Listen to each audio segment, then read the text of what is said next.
De repente, algo correu para a ponte e o apresentador pediu para a câmera mudar. O vídeo mostrava claramente um homem com cabelos longos e segurando duas espadas. Os apresentadores souberam imediatamente que era Hiro e ficaram surpresos com o que ele fazia no país vizinho. Eles começaram a duvidar se era mesmo Hiro, se era mesmo ele no vídeo. A notícia informou que o número 1, Hiro acordado, apareceu de repente em uma ponte em um país vizinho. Juntamente com a guilda Scylla que chegou lá, eles destruíram os monstros em 10 minutos. Os comentaristas ficaram divididos entre apoiar Hiro e chamá-lo de traidor. E as notícias relataram que o Cavaleiro Dragão apoiou as tropas durante o expurgo dos escorpiões e invocadores despertos dos escalões mais altos começaram a se reunir lá. E todos estavam interessados em apenas uma pergunta: quem é esse Cavaleiro Dragão? Em outras notícias, foi relatado que o Cavaleiro Dragão apoiou novamente as tropas e os ajudou a lidar com os ogros. A julgar pelas notícias recebidas, finalmente foi possível descobrir que o Cavaleiro Dragão era Steve. Os comentaristas elogiaram Steve por unanimidade, chamaram-no de Deus, compartilharam informações sobre suas habilidades e sugeriram que Hiro lhe desse o título de número 1. As últimas notícias relataram que o herói número 1, Hiro, acusou pessoalmente Steve. O apresentador disse que a declaração inesperada de Hiro, assim como sua aparição no país que antes abandonou, causou polêmica e sugeriu assistirem juntos à entrevista. Os repórteres perguntaram por que ele culpou Steve e por que veio para o país em primeiro lugar. Hiro disse que veio aqui pessoalmente para relatar que Steve, que é chamado de Deus do Vento e Domador, é um enganador. Os repórteres começaram a perguntar detalhes sobre por que Hiro o chamava de trapaceiro. Hiro respondeu que Steve fugiu do país quando soube que estava vindo para lá porque tinha medo de expô-lo. O repórter perguntou se ele estava dizendo que as reais habilidades de Steve eram exageradas e que todos os seus vídeos eram mentiras. Hiro afirmou que Steve é um domador comum e suas habilidades nunca foram avaliadas profissionalmente. O governo está simplesmente ganhando dinheiro com ele. O repórter disse que parecia haver um conflito entre eles e perguntou se ele tinha algo para contar a Steve. Hiro perguntou para a câmera se nosso herói conseguia vê-lo e disse que se ele quisesse provar que estava errado, então Hiro estava esperando por ele na estação do SPFC. Bebendo café em um copo, Donnie disse surpreso: "Uau!" O noticiário já estava repleto de declarações de Hiro de que lidaria com Steve com uma mão e o desafiou para uma luta. Outro artigo dizia que o mundialmente famoso Steve mostrou sua relação amigável com o presidente russo. Assistindo ao noticiário, Chad perguntou surpreso como Steve foi parar na Rússia, voando para a Inglaterra. O cara recebeu uma ligação e atendeu dizendo que aquela era a guilda de Steve e que Chad estava na linha. Quando questionado pelo interlocutor, ele respondeu que também não conseguia falar com Steve. Donnie perguntou se o diretor da agência havia ligado novamente, e Chad concordou taciturnamente. O menino ficou surpreso por ligar todos os dias, mas Chad disse que poderia ligar pelo menos a cada hora. Donnie disse que há alguns meses ele não conseguia nem olhar para o diretor, mas agora liga para ele todos os dias. Eles não encontraram nada nas masmorras e também ficaram surpresos com as travessuras de Steve, reclamou um sombrio Cedric. E um colega os aconselhou a desistir de tentar encontrar o esconderijo e apenas coletar o saque. Donnie disse que todos realmente precisavam de Steve agora, e Chad perguntou o que era desta vez. O artigo dizia que o aparecimento de masmorras de nível 7 havia se tornado mais frequente.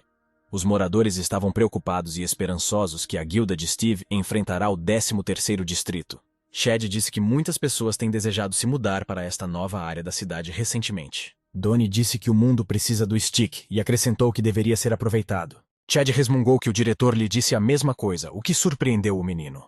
O diretor disse que eles precisariam defender a proteção dessas terras quando o distrito fosse reconhecido, e a repartição assumiria o pagamento dos impostos e o fechamento de simples masmorras. Donnie ficou surpreso com a conversa e perguntou o que ele respondeu.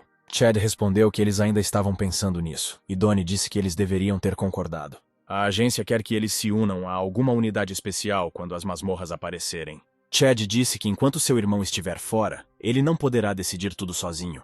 Ele não tem certeza se eles conseguirão criar um distrito e limpar as masmorras de 7º nível. Donnie pensou que se eles se tornassem um time especial, a atitude em relação a eles seria completamente diferente. Porém, eles teriam que arriscar suas vidas com mais frequência, mas agora isso não é necessário. Donnie olhou para a foto de Steve parado ao lado do presidente, e atrás deles estava um Wyvern pintado. Ele achava que agora o país estava completamente confuso por causa da declaração de Hiro e da criação do 13º distrito. E Steve agora não sabia onde ele estava. Donnie perguntou a Chad que eles também não poderiam contatá-lo, e o cara concordou. E neste momento, em algum lugar da cidade destruída, um carro solitário estava dirigindo. O homem que dirigia o carro vermelho Chamou nosso herói pelo nome, um pouco nervoso. Ele perguntou se Steve poderia vê-lo e acrescentou que já estava a caminho do local do encontro. Em resposta, nosso herói perguntou se ele estava dirigindo o carro vermelho. O homem grisalho ao volante disse que era ele e acrescentou: "Bem-vindo a Londres." O homem perguntou se Steve conseguia ver 3 golems de pedra perseguindo o carro. Nosso herói respondeu que resolveria o problema agora e o homem agradeceu calorosamente. Steve, montando um wyvern, caiu observando 3 golems perseguirem o carro. Um dos golems, que estava mais próximo da máquina, balançou a mão enorme. Ela caiu ao lado do carro, quebrando o chão em pequenos pedaços. De repente, uma enorme bola de fogo voou em direção a um dos golems, derrubando-o. O enorme monstro voou para o lado, destruindo o prédio com seu corpo. Os 2 golems restantes rugiram, virando-se para a bola que chegava. Naquele momento, Steve passou voando por eles, montado em uma serpente alada, chamando a atenção deles. Steve acenou com a mão e pequenas luzes caíram dela. Essa era a habilidade Fire Fairies. E então ele usou a habilidade Fire Tornado, atiçando o fogo das fadas com o vento. Ambos os golems caíram no chão, incapazes de resistir a tal ataque. Steve se aproximou de um dos monstros e uma coluna de chamas explodiu de sua mão. Ele caminhou até o segundo monstro e chutou sua cabeça, fazendo-o se abrir. Com o impacto, a mandíbula do monstro voou para a frente, quebrando a parede do prédio à frente. Steve disse que eles eram mais fracos do que pareciam e decidiu que era por causa do nível baixo. Naquele momento, o wyvern pousou próximo a Steve, levantando correntes de ar ao seu redor. Houve palmas e exclamações de admiração atrás dele. Steve se virou na direção do som. O homem de cabelos grisalhos tirou uma foto de Steve e disse que ele era exatamente como diziam os rumores. Nosso herói perguntou se ele era o Professor Toddler, e ele respondeu que era ele pessoalmente. De repente, o wyvern bateu as asas, levantando o vento, e o professor olhou para ele surpreso. Ele perguntou se este era o famoso wyvern. Steve disse que os russos sugeriram pintá-lo para não ser confundido com outros wyverns. O professor disse que, embora não por muito tempo, sentiu a presença do Cavaleiro Dragão e agradeceu por salvá-lo. Steve respondeu dizendo que a tradução de suas frases funciona bem. Ele provavelmente é um bom tradutor. O homem mostrou o aparelho e disse que, ao saber do encontro, comprou imediatamente o aparelho de tradução mais caro. Olhando em volta, Steve perguntou se aquilo era realmente Londres. Tudo parecia destruído. O professor respondeu que agora nem tudo vai muito bem na Inglaterra, mas em Londres está absolutamente péssimo. Ele acrescentou que quando o sol desaparece, tudo fica ainda pior. Steve disse que estava tudo claro, e o professor sugeriu que fôssemos. Nosso herói abriu um portal e ordenou que Byron, como ele chamava o wyvern, retornasse. O wyvern entrou lentamente no portal e o professor assistiu fascinado. Ele disse que este era um portal para convocar animais, olhando surpreso. E Byron, neste momento, começou a aparecer lentamente do outro lado do portal, entre uma matilha de lobos. Os trabalhadores olharam para frente com medo quando um enorme wyvern emergiu do portal.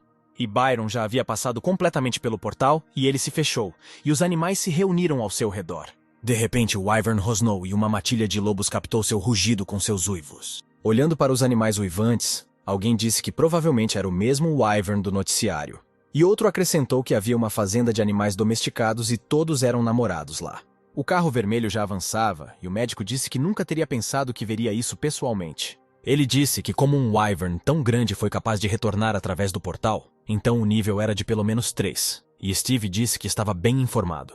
O professor disse que claro que está atento, pois agora é o assunto principal do noticiário. O homem sorriu e disse que estava ansioso pelo encontro e que estava muito feliz com isso. Mas Steve não compartilhou da empolgação e achou que queria fazer experiências com o cara. O carro passou por casas destruídas, em direção ao litoral, onde enormes monstros nadavam no rio. Steve perguntou se seu laboratório ficava em Londres, e o homem respondeu que esta cidade já havia desaparecido há muito tempo. New Dover é a nova capital da Inglaterra e seu laboratório também está localizado lá. Steve perguntou por que não marcar um horário lá naquele momento, e o professor respondeu que precisava ir até lá para pegar alguns materiais. Ele disse que recentemente houve um bombardeio massivo, e agora havia muitas amostras de cristais de sangue aqui. O professor disse que agora pesquisa a criação de estações de teletransporte instantâneo que funcionarão como um portal para animais. Ele acrescentou que os portais de monstros durante uma descoberta funcionam da mesma maneira. O homem perguntou: "Não é maravilhoso? Se eles puderem usá-lo, então nenhum monstro irá impedir o movimento da humanidade." Steve não ficou muito feliz com a ideia e disse que parecia boa. O professor disse que mesmo agora as hidrovias e vias aéreas estão bloqueadas. Nesse ritmo ficarão isoladas e será difícil para a humanidade sobreviver. O carro vermelho já havia saído da cidade e atravessava a ponte sobre o rio. De repente, o professor disse que provavelmente estava falando muito, mas Steve não tirava os olhos da estrada. O homem perguntou por que nosso herói queria tanto conhecê-lo. Mas Steve de repente disse baixinho, tenha cuidado, olhando para a estrada. Naquele momento, a ponte à frente deles se partiu, como se algo a tivesse atingido por baixo. Acontece que uma enorme baleia perfurou a ponte com o focinho, fazendo o carro voar para trás. O professor agarrou o volante e gritou com medo de que fosse uma baleia. E Steve viu não apenas a baleia, mas também seu nível Cetu, e o fato de que sua integridade era de 18%. De repente, um tubarão gigante apareceu da água e tentáculos eram visíveis nas proximidades. O professor não largou o volante, embora o carro estivesse voando pelo ar com um impacto, e exclamou surpreso que se tratava de um monstro megalodonte. Uma batalha épica entre uma enorme baleia e um megalodonte estava acontecendo logo abaixo da ponte destruída. O carro deu um pulo, desceu rapidamente e o professor gritou que eles estavam prestes a bater. No momento seguinte, o carro caiu na água e depois a baleia caiu na água. E os militares já estavam correndo para o campo de batalha. Alguns em helicópteros, outros em embarcações de água. O helicóptero disse que um pequeno veículo foi atingido e pediu para tentar evacuar os civis. O militar do conselho perguntou quem está por trás deles. E foi informado que há a rainha dos músculos David Silva. Os dois atrás anotaram o pedido. E o homem musculoso com rabo de cavalo, que era chamado de Rainha dos Músculos, disse que entendia. Ele se virou e perguntou se aquele carro vermelho não era do professor Toddler, e o homem respondeu que parecia ser dele. David disse que iria chamar o professor e pediu ao homem que cuidasse do tubarão tentáculo. Ele afundou na água e começou a olhar em volta em busca de um carro. Os olhos do homem queimaram como dois holofotes, iluminando tudo ao seu redor, e ele conseguiu encontrar o carro. Porém, não havia ninguém no carro, e ele informou que o carro estava vazio. O homem olhou em volta e viu um tubarão gigante perseguindo uma baleia, que era várias vezes menor que ele. O tubarão quase alcançou a baleia, e suas mandíbulas se fecharam. Mas a baleia conseguiu se virar e escapar do ataque. E imediatamente após o ataque, a baleia disparou no ar e o tubarão rapidamente correu atrás dela. A baleia emergiu da água, levantando uma fonte de água em seu rastro. Os militares viram que um megalodonte apareceu atrás da baleia e gritaram que era hora de abrir fogo. De repente, um dos militares notou que havia gente na barbatana da baleia e ordenou que não atirassem. Foram Steve e o professor Toddler, que deram um suspiro de alívio por terem sido quase devorados. Nosso herói olhou para o tubarão e leu suas estatísticas. Nível D3, espécime jovem.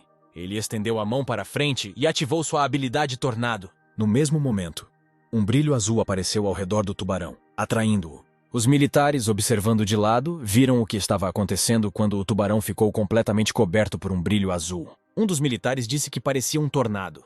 Viu algo parecido no YouTube. A rainha musculosa que surgiu disse surpresa que este era um cavaleiro dragão.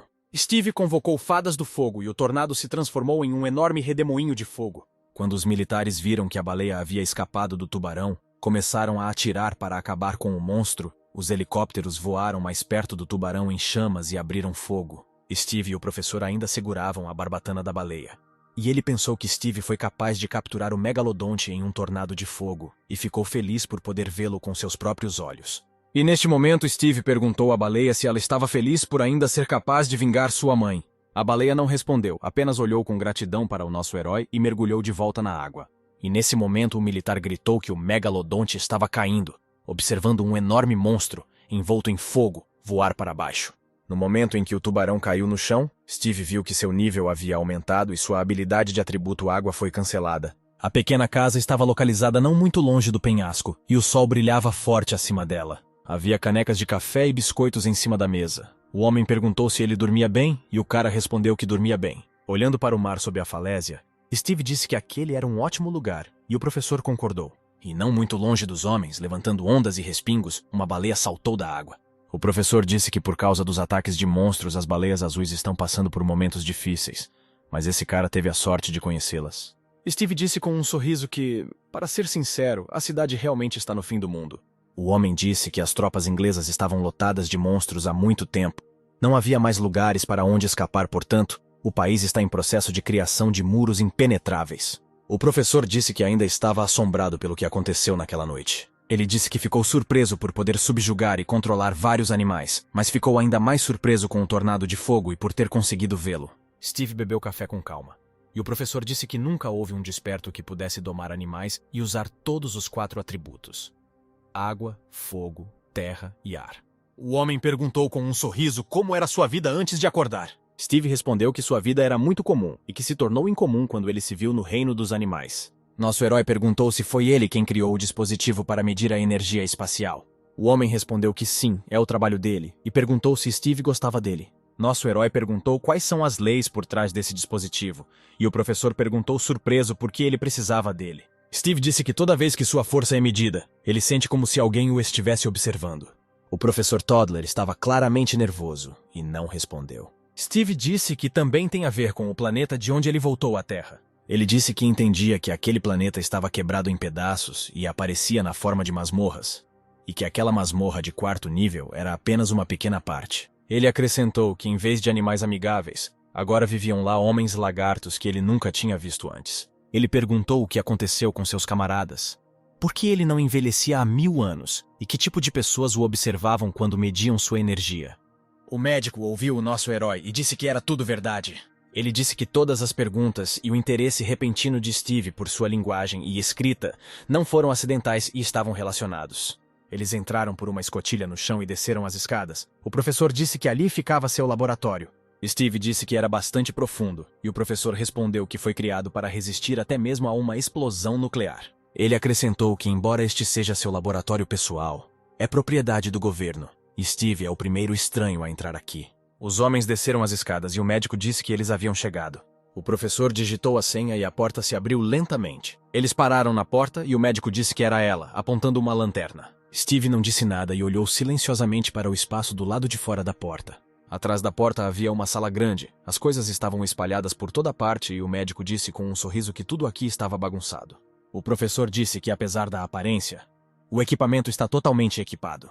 Ele mostrou o equipamento a Steve e disse que se tratava de um equipamento para análise, teste de amostras. O homem mostrou o robô e disse que ele pode reproduzir a planta de qualquer objeto após inserir um código, além de reconhecer vozes. Em outra mesa havia pedras em frascos e o médico disse que era minério das masmorras, eles usam para pesquisas. Na tela estavam as anotações de Steve sobre a caverna e o professor disse que tudo isso havia sido encontrado nas masmorras nos últimos 2 meses. O homem disse alegremente que foi incrível encontrar uma língua humana em uma masmorra. Ele disse que essas inscrições foram encontradas em todas as masmorras que eles visitaram nas últimas 3 semanas. Steve olhou para o professor em estado de choque, surpreso com essas palavras. Ele perguntou se havia múltiplas versões da mesma masmorra. O professor disse que tais masmorras de diferentes níveis surgiram em diferentes cidades do mundo. Ele acrescentou que no total existem 8 locais abertos no mundo com esta masmorra, do 2º ao 5º nível. Steve perguntou se todos eles estavam em níveis diferentes, e o homem respondeu que sim, acrescentando que eles apareceram em momentos diferentes. Nosso herói lembrou-se das palavras de Melissa de que eles se abrem perto do desperto. Provavelmente o fato é que são masmorras, não um planeta. Steve perguntou se o planeta realmente se desfez e foi copiado, e o médico respondeu que esta é a teoria mais lógica. Nosso herói perguntou o que aconteceu com os animais vivos, e o médico respondeu que ele próprio estava interessado nesta questão. O professor respondeu que era por isso que queria falar com Steve. Nosso herói olhou surpreso para o professor e pegou o cara pelas mãos. Ele disse que esperava obter respostas sobre como as masmorras aparecem e desaparecem ao se encontrar com Steve, mas foi recentemente contatado pelo autor das inscrições. O professor disse alegremente que depois de receber a carta de Steve, não conseguiu ficar tanto tempo parado esperando a reunião. Ele sorriu e se ofereceu para encontrar a resposta para a pergunta de Steve, chamando-o de Cavaleiro Dragão. Steve ficou desapontado, pensando irritado que o homem não sabia de nada. O professor lembrou que Steve estava interessado em um aparelho para medir energia espacial e se ofereceu para mostrá-lo. O homem começou a fuçar em uma das caixas, dizendo que estava aqui em algum lugar. De repente, ele gritou alegremente que havia encontrado, tirando um pedaço de algum tipo de pedra. O homem mostrou alegremente a pedra para Steve, e ele perguntou o que era. O professor entregou a Steve, dizendo que se chamava Pedra da Memória. Ele disse que você precisa pegar esta pedra nas mãos e fechar os olhos. Steve não fez nenhuma pergunta e colocou a mão na pedra que imediatamente começou a brilhar. Nosso herói fechou os olhos e novamente viu as inscrições de que alguém o estava observando. E quando viu a inscrição informando que seus dados haviam sido registrados, o cara de repente abriu os olhos. O professor perguntou com interesse como foi tudo, como foi. Steve disse tenso que sentiu o olhar de alguém sobre ele enquanto segurava a pedra nas mãos. O professor disse que cada pessoa reage de maneira diferente, mas quem é especialmente sensível pode se sentir desconfortável. E Steve perguntou se era possível fazer um medidor com essa pedra. O médico respondeu que era tudo exatamente assim, mas não foi ele quem fez essa pedra. Steve perguntou surpreso como não foi o médico quem fez a pedra para ele.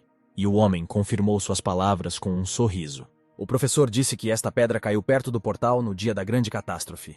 Acontece que demorou muito para que descobrissem seus benefícios, e Steve perguntou ele caiu do céu. O homem disse que, embora a Europa tenha sofrido um grande desastre, recebeu uma bênção, uma pedra divina. Caiu no dia da grande catástrofe, e foi assim que puderam começar a explorar os espaços. O professor disse que, graças às informações contidas na pedra, eles conseguiram criar diversos dispositivos. O homem voltou-se para o nosso herói e mostrou-lhe uma caixa com vários frascos.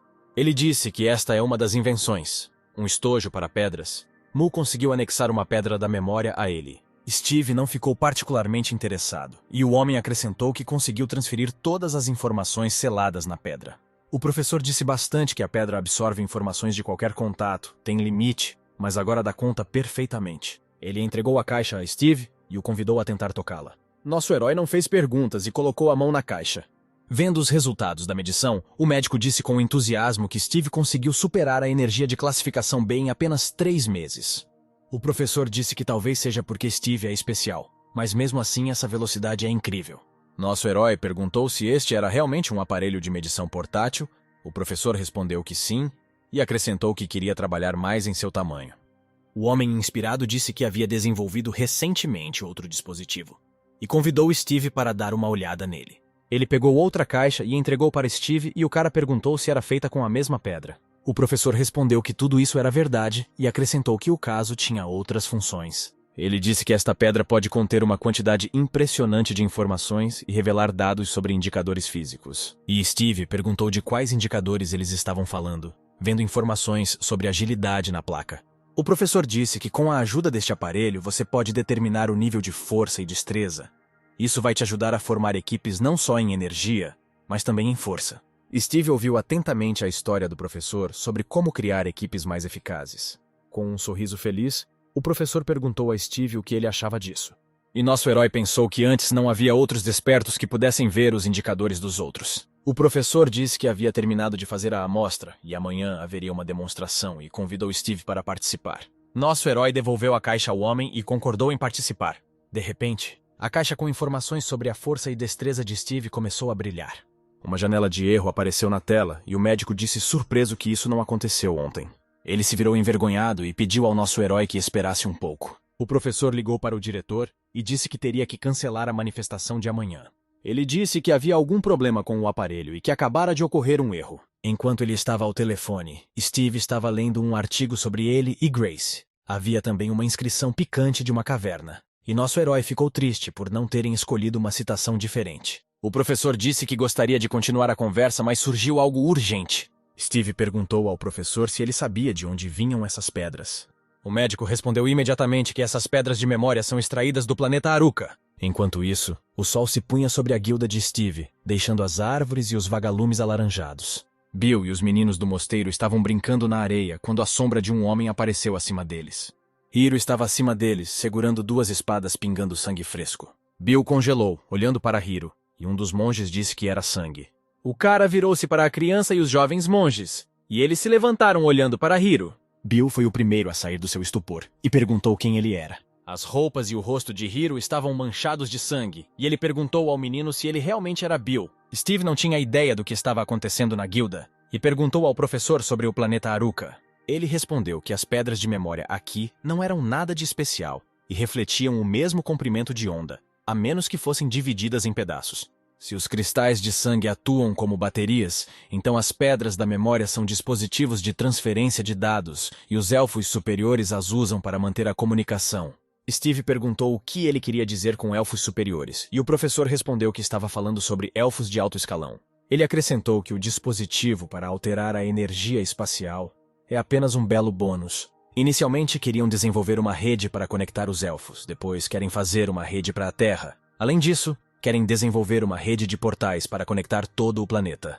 Com um sorriso, o professor acrescentou que aprenderam essa informação secreta com os elfos que chegaram ao planeta. Eles disseram que em Aruk, os elfos usam pedras para determinar energia, classe e outras características. O professor acrescentou que não será possível esconder informações pessoais dos elfos. Steve se perguntou surpreso se os elfos superiores realmente viram a mesma janela de informações. Ele abriu e viu todas as informações sobre o professor. Categoria, turma, profissão e características básicas. De repente, a janela com informações ficou coberta de ondulações e apareceu uma inscrição. Sem sinal. Olhando para isso, Steve pensou com aborrecimento que o sistema estava sendo caprichoso novamente. Mas o professor não entendeu porque Steve parecia não ouvi-lo e decidiu que tinha ido longe demais ao falar novamente. Ele disse que precisava consertar a caixa, mesmo que tivesse que ficar até tarde. E acrescentou que não sairia do laboratório até que tudo estivesse consertado. Steve disse com um sorriso educado que ela não distrairia o professor. O homem pediu ao nosso herói que esperasse um pouco, o guia virá em breve e mostrará a cidade. Ao sair, disse que havia muitas lojas na rua comercial. Aconselhou não ir muito longe e acrescentou que amanhã continuariam a conversa. Steve ficou sozinho no laboratório e começou a olhar em volta, esperando um guia. Na tela havia a informação de que o tempo passa 2 vezes mais rápido na masmorra, e as inscrições rupestres têm mais de 200 anos. Steve leu o relatório e percebeu que isso era tudo o que sabiam no momento. Outra tela dizia que as emoções mudaram com o tempo e foram observados sinais de instabilidade emocional.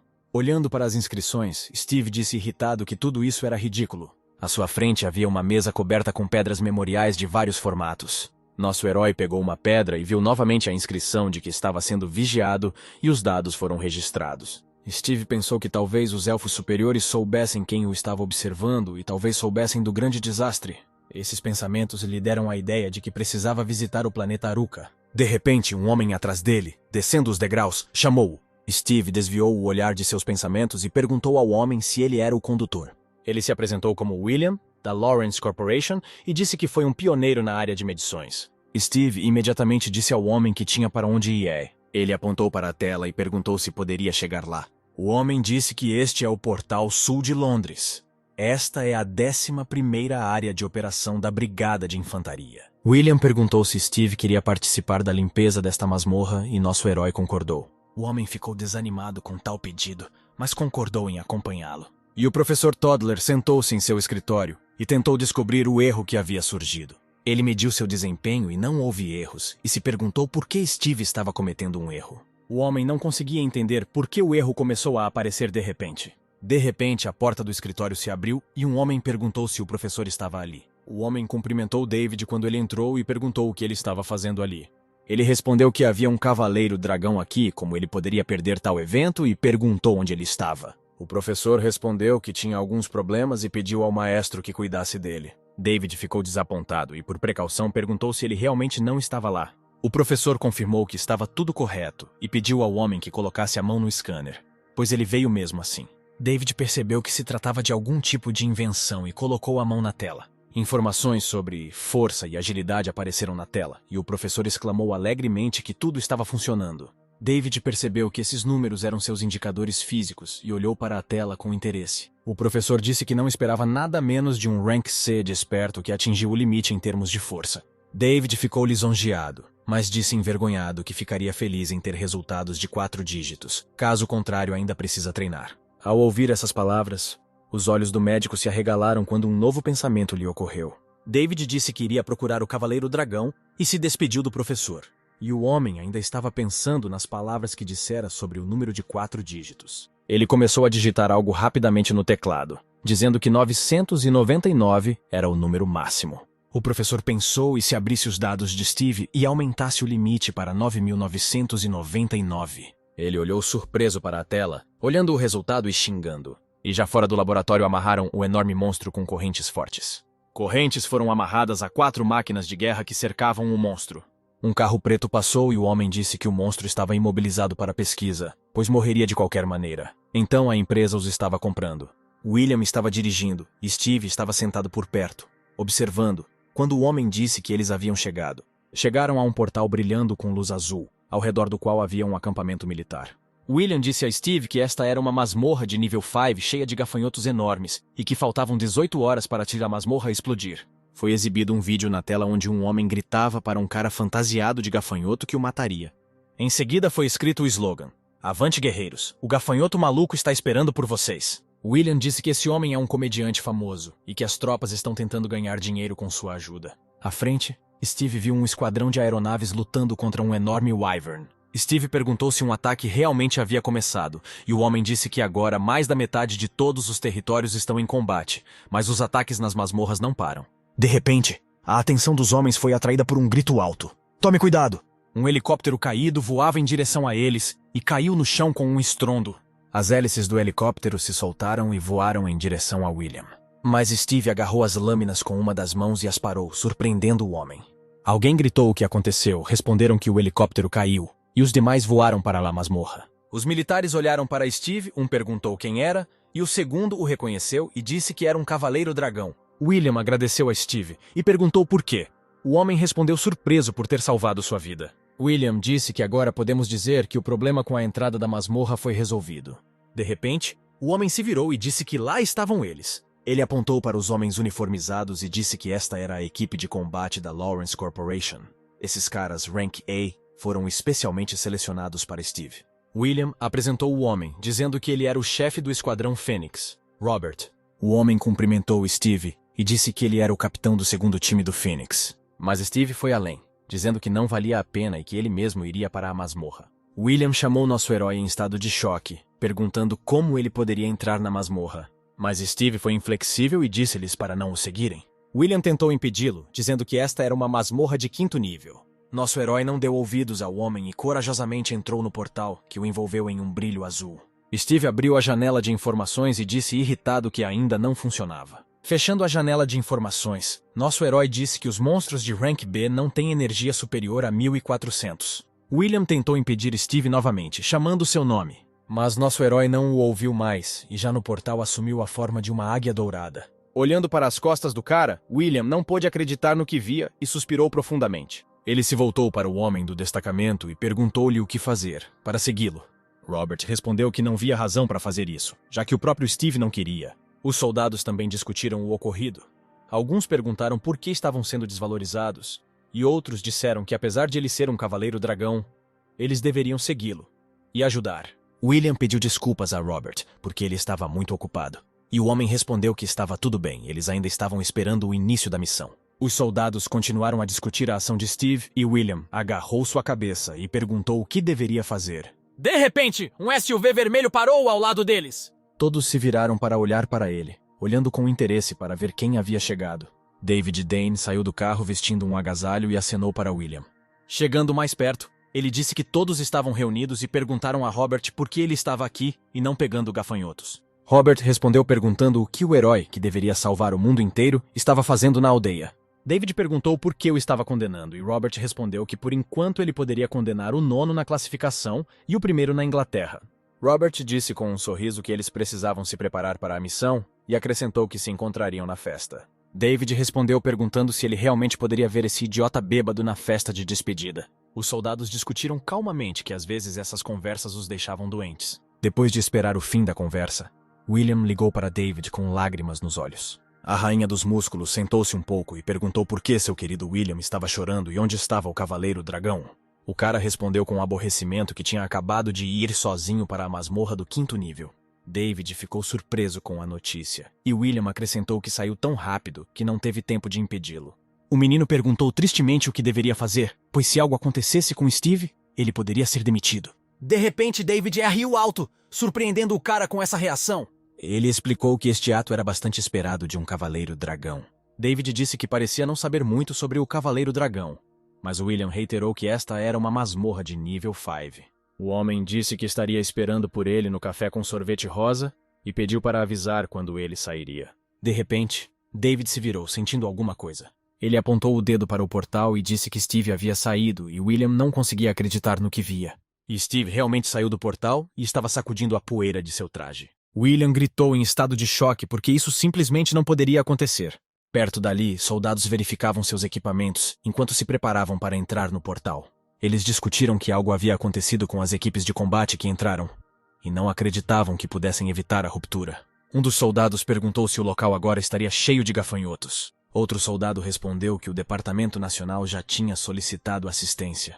O soldado perguntou o que aconteceria se a ruptura acontecesse enquanto eles estivessem lá dentro e o outro soldado respondeu que estava tentando não pensar nisso. De repente, um dos soldados levantou a cabeça e congelou, olhando para cima. Ele perguntou se estava imaginando coisas e o segundo soldado perguntou do que estavam falando. Os soldados relataram a Robert que Steve já havia retornado e o homem não acreditou no que ouviu.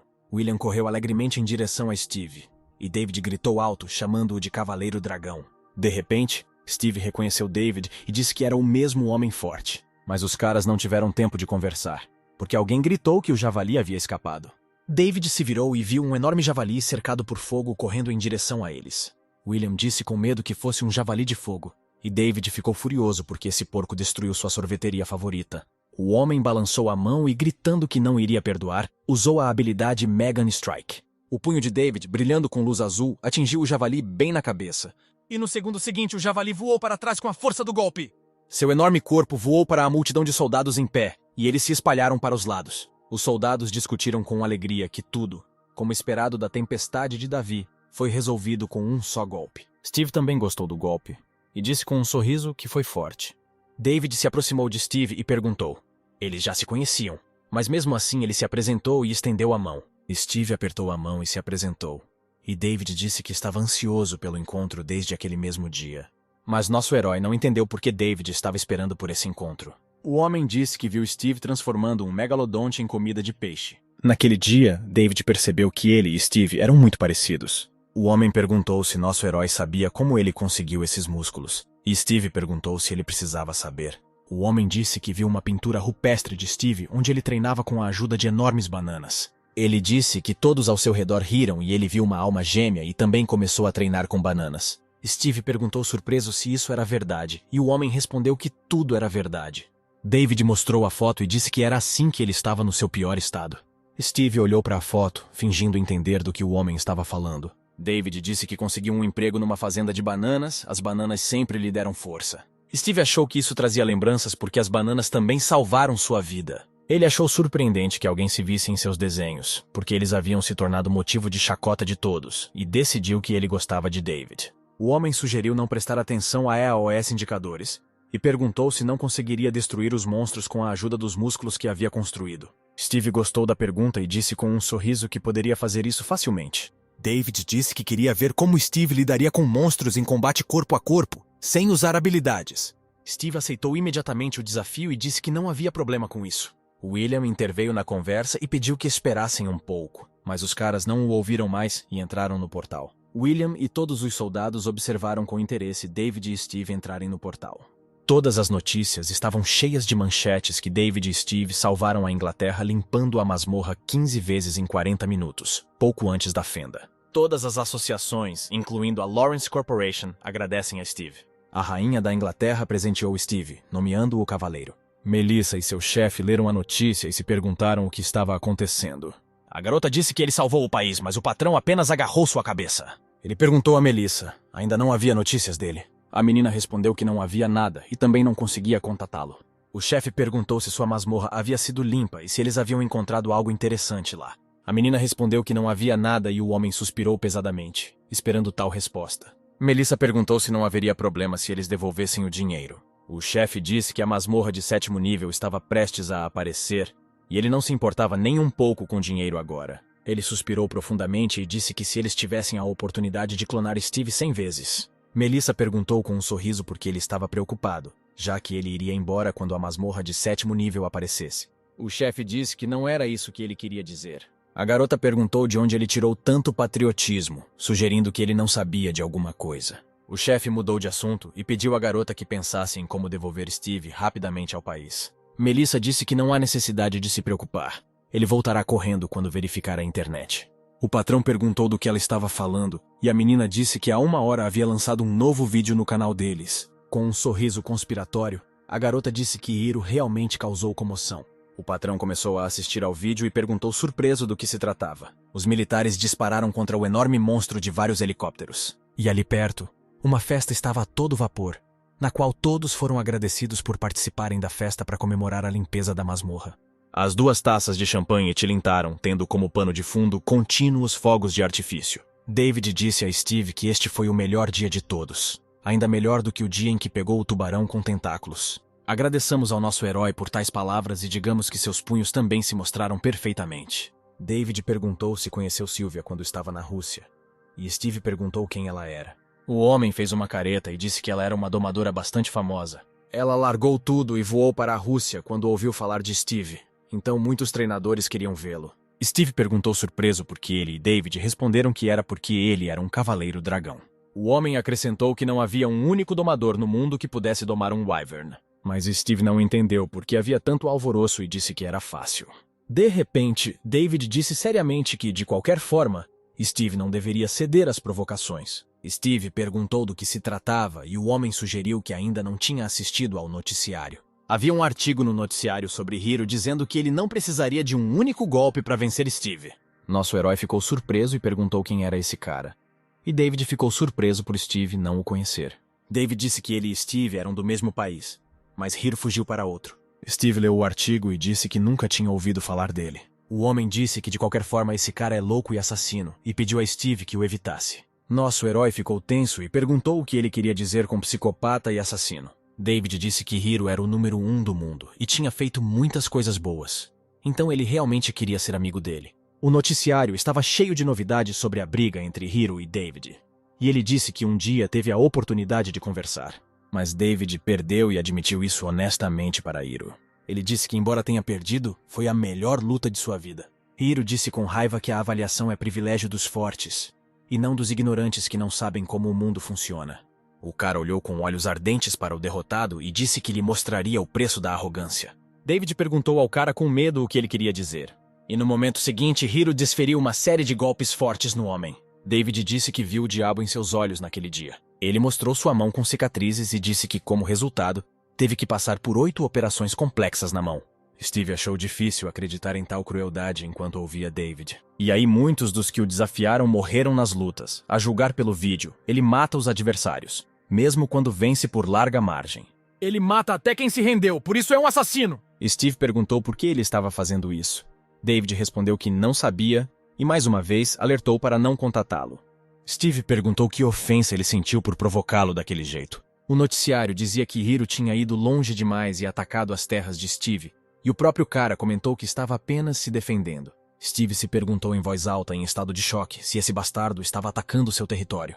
David também não estava ciente dessa notícia, e olhou para Steve interrogativamente. Uma voz foi ouvida no prédio da guilda de Steve perguntando por que demoraram tanto para entrar em contato com o nosso herói, mas o cara pediu para me contar o que aconteceu na guilda. Chad disse que Hypro invadiu e disse que se Steve não viesse, ele mataria todos eles. 2 lobos em patrulha morreram. Steve ouviu a notícia em estado de choque e perguntou quem exatamente morreu. Ele disse que isso era impossível, porque se fossem atacados, ele receberia um alarme.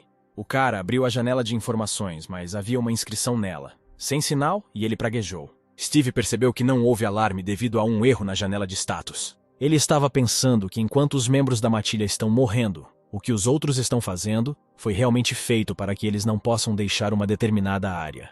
Steve gritou o que os caras estavam fazendo quando tudo isso estava acontecendo, e T respondeu gritando que o que ele está esperando, porque esse é o Hiro, ele é o número 1 do mundo. Nosso herói começou a perder a paciência, e Chad pediu-lhe que voltasse para casa rapidamente. Olhando com raiva para a tela, Steve decidiu que quando voltasse para casa, daria a AOS rapazes um treino tão grande que eles implorariam pela morte. David, que ouviu a conversa, perguntou a Steve se ele voltaria. Nosso herói disse que deveria ir imediatamente, mas David pediu para não fazer isso, porque o plano de Hiro era óbvio. O homem disse que não sabe por que Hiro está obcecado por ele, mas ele definitivamente tem um propósito. Ele disse que era raro um campeão zombar de um fraco que ainda não havia recebido uma classificação, acrescentando que era provável que ocorresse um acidente durante a luta. Mas Steve respondeu que estava tudo bem e pediu a Toddler e William que se despedissem dele. David não disse mais nada e apenas olhou tristemente para Steve. Nosso herói estendeu a mão para frente e ativou a habilidade Wyvern Summon. Depois de alguns segundos, ele riu surpreso, sem entender o que estava acontecendo. Steve começou a apertar sua mão enquanto perguntava: por que a chamada não está funcionando? E nesse momento Toddler estava observando ele, observando as tentativas do cara de ativar a habilidade. O homem disse que queria deter o cara por mais tempo, e se perguntou por que David estava falando sobre a notícia. Ele perguntou a Steve no monitor se ele estava surpreso e acrescentou que entenderia tudo mais tarde. E nosso herói olhou impacientemente para a janela de habilidades, observando a contagem regressiva. Finalmente, a janela começou a funcionar, e imediatamente apareceram informações sobre a invasão e 2 lobos mortos. Steve leu com tristeza os nomes dos lobos mortos. De repente, a habilidade de invocar um Wyvern foi ativada e um portal apareceu perto de Steve. Um Wyvern apareceu em um salão onde havia muitas pessoas e todos começaram a discutir o assunto. David, sem esconder sua alegria, observou o aparecimento do Wyvern. O professor também assistiu a essa aparição pela tela do monitor. Ele viu uma mensagem informativa de que a habilidade seria revertida em 23 horas. O professor pegou a pedra na mão e ela começou a brilhar com uma luz azul. Acontece que se tratava de um minério artificial criado pela combinação de pedra de memória e atakamita, arukamita. Ele pensou em todas as habilidades de Steve e refletiu que suas habilidades eram as mesmas dos elfos superiores. A janela de status de Steve aparentemente não funcionou depois de tocar na arukamita. Depois de entrar em contato com o arukamite, um erro apareceu, e todas as habilidades que usam energia espacial foram desativadas por cerca de um dia. O professor pensou que se o desenvolvimento da humanidade for na mesma direção como os elfos, e misteriosamente ficaram em silêncio. Ao mesmo tempo, um telefone tocou em uma das áreas de grande altitude. David ligou para o diretor e perguntou se ele estava com Steve agora. O homem disse que havia saído recentemente e acrescentou que havia guardado todas as informações possíveis na pedra. O diretor disse que saiu mais cedo do que o esperado e pediu a David que voltasse à sede. O professor continuou olhando para a tela do monitor quando seu telefone começou a tocar. Toddler pegou o telefone e atendeu o diretor. O homem de bigode perguntou o que ele achava, se o teste deu certo. O professor disse que tudo correu como esperado. O homem perguntou se ele havia entendido bem que se funcionasse com Steve, funcionaria também com os habitantes do planeta Aruka. O professor respondeu que tudo o que foi dito era verdade. O diretor sorriu maldosamente e disse que aparentemente era hora de dar uma lição a esses elfos arrogantes. O professor disse que eles são aliados próximos dos elfos, caso tomem cuidado. O diretor respondeu que nenhuma aliança dura para sempre, e acrescentou que os elfos também poderiam atacá-los a qualquer momento. O professor disse que há muitos outros problemas que precisam ser resolvidos antes que esse empreendimento comece a dar lucro. O diretor disse que o crime entre os despertos está crescendo e que as relações mútuas com os elfos podem acabar a qualquer momento. Toddler tentou argumentar, mas o diretor disse que logo chegaria o momento em que os níveis se tornariam equivalentes ao poder, e eles precisavam de uma maneira de controlá-lo. O professor guardou o telefone e pensou que o problema era que a força de Steve era de 8.000.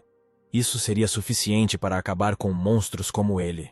E Steve nem suspeitou do que estava acontecendo e voou em um Wyvern para se vingar. Ele se perguntou como Hiro ousou invadir seu território e decidiu que iria destruí-lo.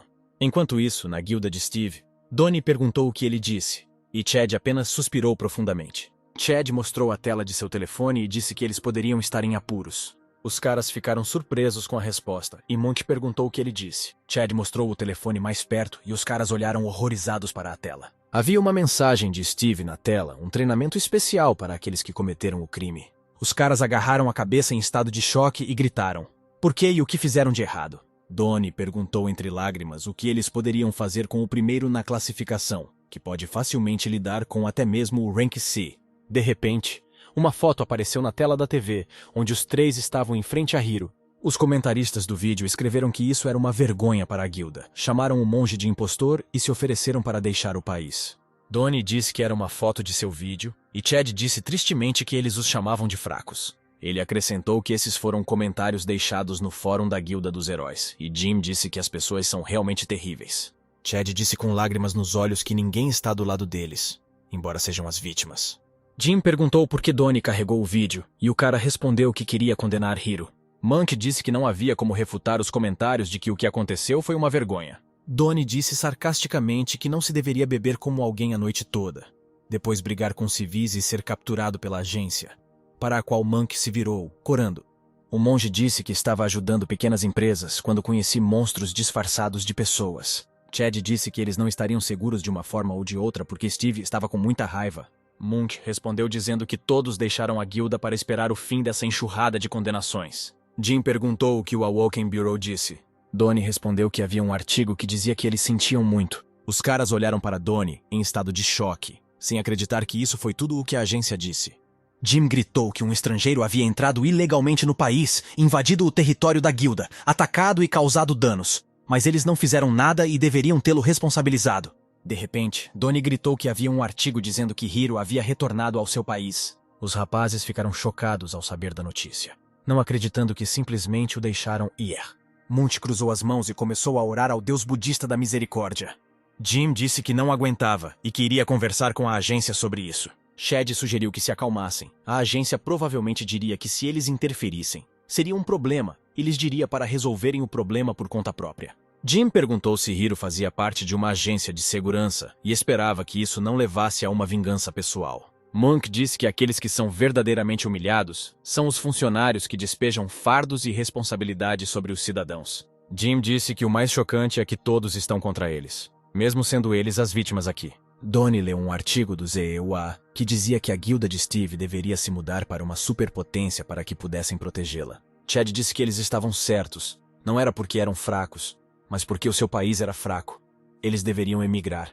Donnie disse que Steve deveria cuidar de tudo isso e perguntou se todos viram os olhos daquele desgraçado. Hiro, sangrando, disse-lhes para trazerem Steve até ele em 10 dias. Caso contrário, todos morreriam. Os caras ficaram tremendo na frente de Hiro. E Chad, gaguejando, disse que gostariam, mas não conseguiram entrar em contato com Steve. Jim, entre lágrimas, disse que estava com tanto medo que seu corpo virou pedra e ele não conseguiu dar um único passo. Donnie disse que se eles tivessem lutado, teriam morrido. Chad disse que se eles tivessem lutado e morrido, teria sido ainda pior para Steve. E eles concordaram que tinham feito tudo certo. Donnie perguntou como Bill porque os monges ficaram claramente chocados, e Chad respondeu que o menino estava bem.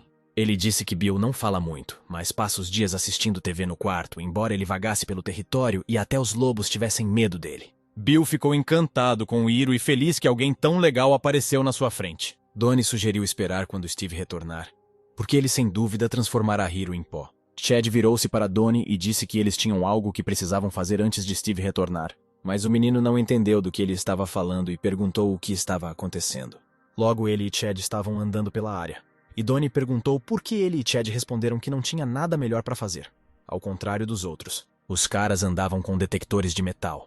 Chad disse que com certeza enterraram aqui antes de partir. E Donnie reclamou que era como procurar uma agulha em um palheiro. De repente, Chad recebeu uma ligação e atendeu dizendo olá.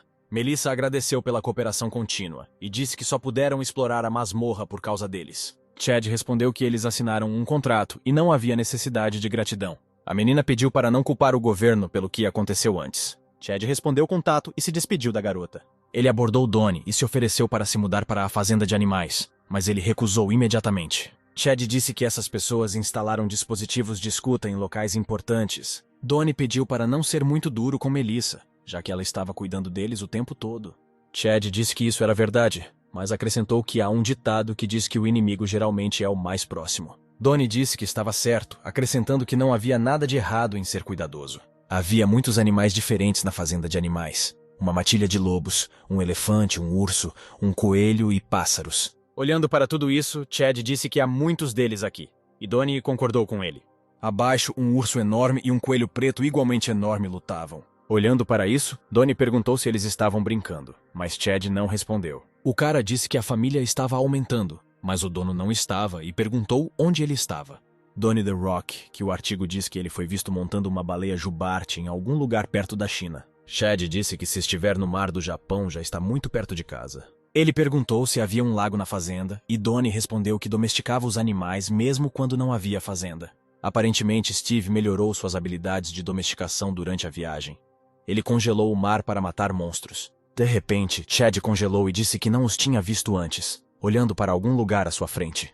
Os olhos de Donnie se arregalaram quando viu o que Chad estava falando. 2 macaquinhos estavam sentados em uma árvore e também olhavam para os rapazes com interesse. Donnie perguntou se eram macacos japoneses. De repente, os caras perceberam o que estava acontecendo e disseram horrorizados que era impossível. A reportagem dizia que Steve atacou a cidade onde Hiro mora. Os caras leram a notícia em estado de choque, lendo a manchete em uma só voz. Um wyvern sobrevoou a cidade, e as pessoas olharam surpresas. Steve caiu no chão sobre o wyvern, e as pessoas o reconheceram, gritando que ele era um cavaleiro dragão. De repente, o wyvern bateu as asas e as pessoas correram em direções diferentes, gritando que era um monstro. A transmissão ao vivo dizia que Steve havia atacado a cidade, e sob o vídeo, os comentaristas se opuseram agressivamente ao nosso herói. Steve gritou alto para Hiro sair rapidamente, chamando sua atenção. Chad e Donnie assistiram à transmissão ao vivo em estado de choque, e o menino disse que isso estava em seu espírito. As pessoas discutiram o que estava acontecendo, surpresas por Steve ter vindo para se vingar. E Steve gritou novamente para Hiro sair e chamá-lo de bastardo. A notícia dizia que o Cavaleiro Dragão estava no centro da cidade e procurava por Hiro. Eles receberam uma denúncia de que ele entrou ilegalmente no país. Embora a aparição de Steve tenha bloqueado o tráfego, não causou muitos danos. A força-tarefa criminal da Federação Desperta chegou ao local. O repórter ficou surpreso, viu o carro e disse que parecia ser o time 1 do Tenente Cyrus. O homem caminhou na frente seguido por vários outros homens uniformizados, e as pessoas ao redor começaram a discutir que era Cyrus. O repórter disse que a equipe número 1 estava a caminho do local, e os comentários começaram a escrever que agora Steve havia terminado. O repórter disse que acabara de receber a notícia de que um batalhão de tanques tipo 10 estava indo para o local. Um batalhão aéreo não tripulado também está indo em direção a eles. Olhando para todo esse equipamento, Donnie disse em estado de choque que parecia que Steve tinha problemas reais. Enquanto isso, todos estavam reunidos com urgência no prédio do Ministério da Defesa local. Estava tranquilo na sede operacional, mas todos trabalharam muito rápido. Um dos trabalhadores disse que a equipe do batalhão de tanques estava pronta. Outro disse que um batalhão de drones de combate estava pronto. Um Wyvern apareceu na tela com um enorme círculo vermelho pairando sobre suas costas. Outro trabalhador relatou que um satélite de combate registrou um alvo. 2 homens no quartel-general operacional observavam o que acontecia nas telas. O vice-comandante da Federação dos Despertos disse ao ministro da Defesa que seu povo estava tentando trazer Steve para o seu lado. O ministro respondeu que Cyrus já havia chegado e sugeriu que por enquanto observassem para ver se ele estava à altura deles. E neste momento, Cyrus chegou ao local onde Steve havia pousado e caminhou em sua direção ao som de gritos entusiasmados. Steve continuou a gritar para Hiro sair quando Cyrus o chamou. Nosso herói voltou-se para a voz e olhou com interesse para o homem que se aproximava. Cyrus disse que foi preso por invasão de propriedade, incitação ao medo e outras ofensas à ordem pública. Mas Steve pareceu ignorar todo o seu discurso e perguntou se ele era Hiro. O homem disse que seu nome era Cyrus, do departamento de polícia.